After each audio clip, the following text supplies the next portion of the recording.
రెండు ఒకటే కలిసే జంటల్లో మనిషి నీడగా మనసు తోడుగా మలుచుకున్న బంధం పెను తుఫానులే ఎదురు వచ్చిన చేరాలి తీరం.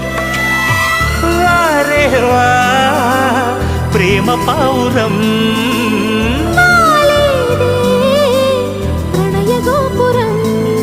స్వప్న వేణువేదో సంగీతమాలపించి సుప్రభాత వేళ శుభమస్తు గాలి వీచే జోడైన రెండు గుండెల ఏకతాళం